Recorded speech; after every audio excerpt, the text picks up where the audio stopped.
Hope you're doing well. Welcome to episode 16. Let's get started. Our first word is Andiron, which is a noun that is defined as a metal support typically made of iron used to hold up logs in a fireplace. It is also defined as a pair of supports used in cooking to hold a pot or kettle over an open fire. For example, the old fireplace had a beautiful set of andirons, intricately designed with spirals and geometric shapes. Our second word is Androgynous, which is an adjective that is defined as having characteristics or qualities that are typically associated with both males and females. It is also defined as lacking clear or distinct gender characteristics. For example, the singer's androgynous appearance and style challenge traditional gender norms and expectations, attracting a diverse and inclusive fan base. Our third word is android, which is a noun that is defined as a robot that resembles a human being in appearance and behavior, typically operated by computer programs. For example, the android assistant greeted the visitor at the reception desk, answering their questions and providing directions to the conference room. Our fourth word is anecdotal, which is an adjective that is defined as based on personal accounts or stories rather than on facts or research. It is also defined as relating to or consisting of anecdotes. For example, the journalist's article relied heavily on anecdotal evidence, drawing conclusions from individual stories rather than statistical data. Our fifth word is anecdote, which is a noun that is defined as a short and amusing or interesting story about a real incident or person. It is also defined as a brief account of an event or incident. For example, the author shared an amusing anecdote about his encounter with a famous musician at a party. Our sixth word is anemia, which is a noun that is defined as a medical condition characterized by a lack of healthy red blood cells or hemoglobin in the blood, resulting in fatigue, weakness, and other symptoms. It is also defined as a condition of not having enough of something, often used in a figurative sense. For example, the patient was diagnosed with severe anemia and required regular blood transfusions to manage their symptoms. Our seventh word is anemic, which is an adjective that is defined as relating to or suffering from anemia, a medical condition characterized by a lack of healthy red blood cells or hemoglobin in the blood. It is also defined as lacking in vitality or energy, weak or feeble. For example, the athlete's performance suffered due to an anemic diet that lacked essential nutrients and vitamins. Our eighth word is Anemometer, which is a noun that is defined as an instrument used to measure the speed and direction of the wind. It is also defined as a device used to measure the velocity of gases or liquids in pipes or ducts. For example, the meteorologist used an anemometer to measure the wind speed and direction during the storm. Our ninth word is anemone, which is a noun that is defined as a plant of the buttercup family, typically bearing brightly colored flowers with numerous stamens. It is also defined as any of various marine animals, such as sea anemones that are related to jellyfish and coral. For example, the garden was filled with vibrant anemones of different colors, creating a beautiful and cheerful display. Our 10th word is Anent, which is a preposition or an adverb that is defined as about, concerning, with respect to. It is also defined as beside, alongside. For example, the author's new book is Anent: The Challenges and Opportunities Facing Small Businesses in the Digital Age. Our 11th word is anesthesia, which is a noun that is defined as a medical condition induced by drugs in which a patient loses sensation and consciousness during surgery or other medical procedures. It is also defined as the use of drugs to induce anesthesia. For example, the anesthesiologist carefully monitored the patient's vital signs during the surgery to ensure a safe and effective administration of anesthesia. Our 12th word is anesthetic, which is a noun or an adjective that is defined as a substance used to induce anesthesia, often in the form of gas or injection. It is also defined as relating to or producing anesthesia. For example, the dentist applied a topical anesthetic to numb the patient's gums before administering the injection of local anesthetic. Our 13th word is anew, which is an adverb that is defined as in a new or different way, afresh. It is also defined as once more, again. For example, the artist approached the canvas anew with fresh ideas and renewed enthusiasm. Our 14th word is anfractuous, which is an adjective that is defined as full of wingdings and intricate turnings, sinuous or circuitous. It is also defined as complicated and difficult to follow or understand. For example, the anfractuous path up the mountain was both beautiful and treacherous, requiring careful navigation and perseverance. Our 15th word is angel, which is a noun that is defined as a spiritual being believed to act as a messenger or agent of God, often represented with wings and depicted in religious art. It is also defined as a person of exemplary conduct or virtue. For example, the angel in the painting appeared serene and ethereal, with delicate wings and a halo of light around its head. Our 16th word is angelic, which is an adjective that is defined as relating to or resembling an angel, especially in purity, beauty, or goodness. It is also defined as heavenly or divine. For example, the child's face was angelic, with a sweet smile and innocent expression that captured everyone's heart. Our 17th word is anger, which is a noun or a verb that is defined as a strong feeling of annoyance, displeasure, or hostility. It is also defined as to make someone feel angry, to provoke or irritate. For example, the news of the company's layoffs caused a lot of anger and frustration among the employees. Our 18th word is angle, which is a noun or a verb that is defined as a figure formed by two lines or rays diverging from a common point. It is also defined as a particular way of approaching or dealing with something. For example, the fisherman cast his line at the perfect angle, hoping to catch a big fish. Our 19th word is angled, which is an adjective that is defined as having an angle or angles, not straight or parallel. It is also defined as designed or intended to be used at an angle. For example, the carpenter carefully cut the angled pieces of wood for the bookcase, ensuring a snug fit in the corner of the room. Our 20th word is angler, which is a noun that is defined as a person who fishes with a hook and line, typically for sport or recreation. It is also defined as any of various fishes that have a broad mouth and long spiny dorsal fins, such as the anglerfish. For example, the angler patiently waited for hours before finally catching a large trout in the river. Our 21st word is angling, which is a noun that is defined as the activity of fishing with a hook and line, typically for sport or recreation. It is also defined as the art or technique of fishing with a hook and line. For example, the father and son enjoyed an afternoon of angling together, bonding over their shared love of fishing. Our 22nd word is angrily, which is an adverb that is defined as in a manner that shows anger or irritation, with resentment or hostility. It is also defined as in a way that expresses strong disapproval or criticism. For example, the customer complained angrily to the manager about the poor quality of service she received at the restaurant. Our 23rd word is angry, which is an adjective that is defined as feeling or showing strong annoyance, displeasure, or hostility.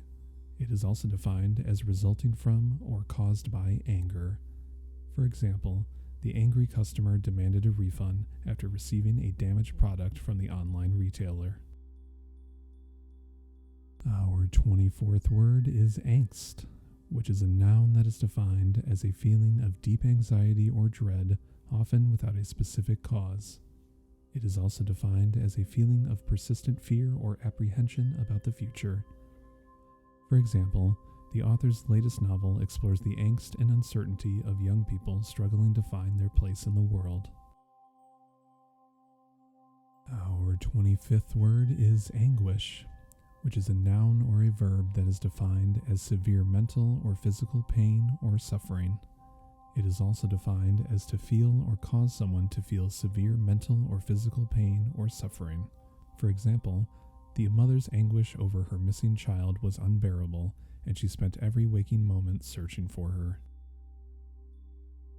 Our 26th word is anguished, which is an adjective that is defined as expressing or showing severe mental or physical pain or suffering.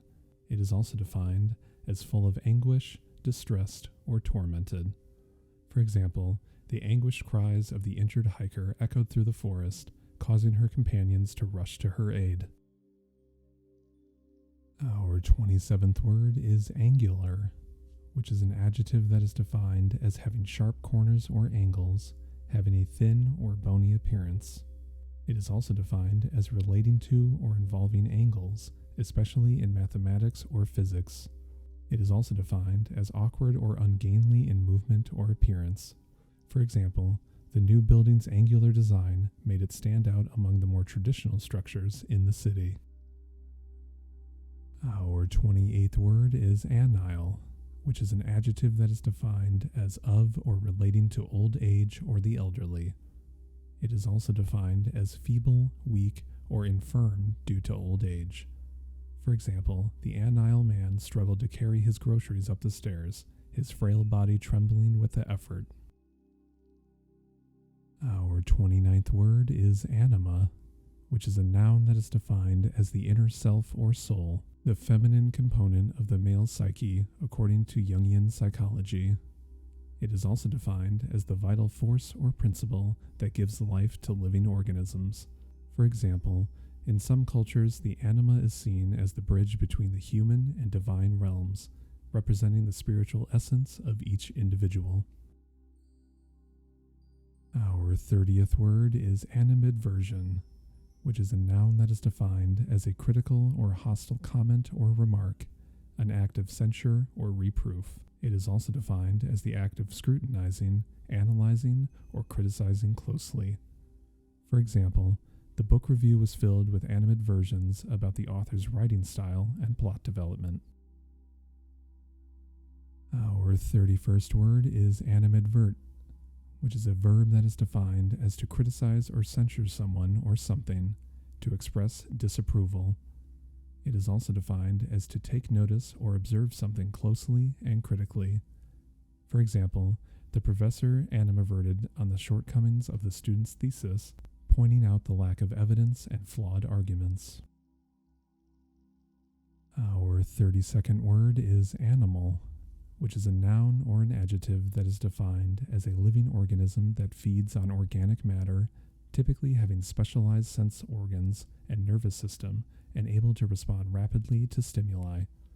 It is also defined as of or relating to animals, characteristic or resembling an animal. For example, the wild animal roamed freely through the forest, its powerful muscles rippling with each step. Our 33rd word is Animalcule, which is a noun that is defined as a microscopic animal, especially one that is not readily visible to the naked eye. It is also defined as a diminutive or insignificant living creature. For example, the pond was teeming with animalcules, each one carrying out its tiny, unnoticed existence in the water. Our 34th word is animalism, which is a noun that is defined as a philosophy or belief system that emphasizes the importance of instinct, emotion, and physical desires over rationality and intellectualism. It is also defined as a wild or untamed behavior, especially in a primal or uncontrolled way. For example, the artist's work was characterized by a certain animalism with bold, visceral brushstrokes and earthy, organic colors. Our 35th word is animalistic, which is an adjective that is defined as relating to or characteristic of animals, especially in being physical and instinctive rather than rational or civilized. It is also defined as savage, brutal, or uncivilized in behavior. For example, the man's animalistic behavior at the party was unsettling as he growled and snarled at other guests while devouring his food. Our 36th word is animate, which is a verb or an adjective that is defined as to give life to make alive. It is also defined as to inspire, encourage, or invigorate.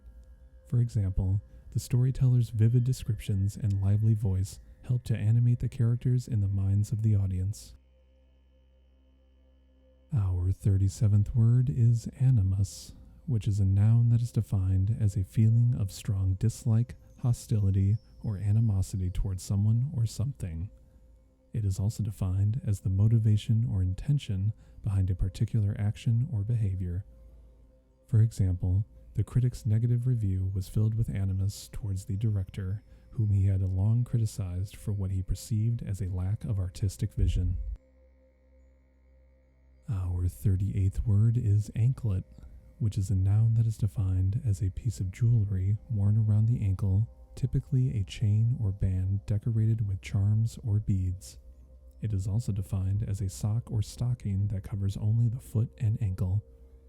For example, she wore a delicate gold anklet with tiny bells that jingled softly as she walked, adding a touch of whimsy to her outfit. Our 39th word is annal, which is a noun that is defined as a record of events or historical information arranged chronologically, year by year. It is also defined as a historical or chronological account of a particular subject or phenomenon. For example, the Annals of ancient Rome contain detailed accounts of the city's political, social, and cultural life, providing valuable insights into the past.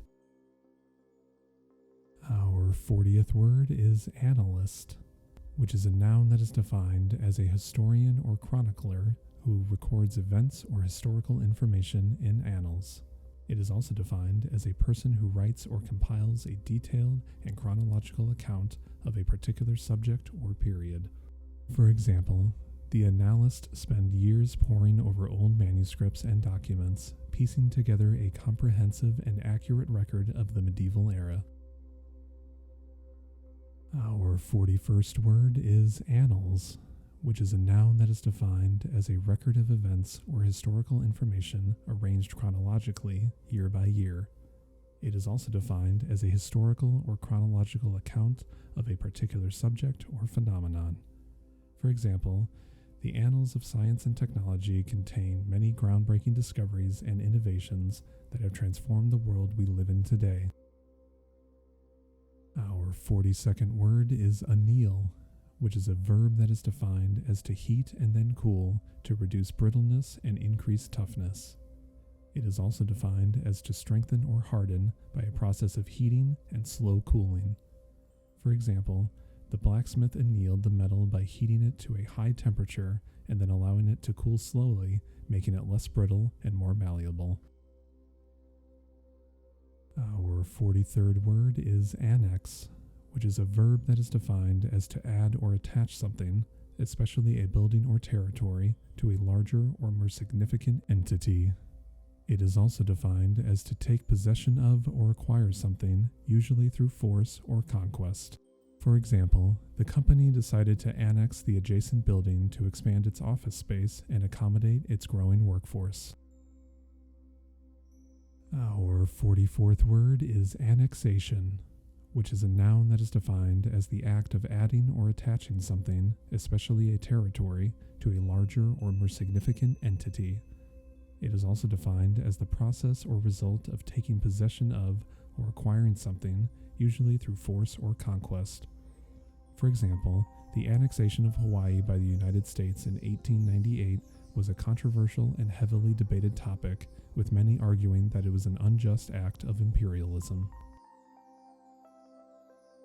Our 45th word is annexed, which is a verb that is defined as added or attached something, especially a building or territory, to a larger or more significant entity. It is also defined as took possession of or acquired something, usually through force or conquest. For example, after a long and bloody conflict, the kingdom was finally annexed by its powerful neighbor, bringing an end to its long and proud history. Our 46th word is annihilate, which is a verb that is defined as to completely destroy or eradicate something or someone. It is also defined as to cause something to cease to exist or be effective. For example, the powerful earthquake was so devastating that it virtually annihilated the entire city, leaving behind nothing but rubble and ruins. Our 47th word is annihilation, which is a noun that is defined as the act of completely destroying or eradicating someone or something. It is also defined as the state of being completely destroyed or eradicated. For example, the annihilation of the enemy army was a decisive victory for the victorious general, paving the way for the conquest of the entire region.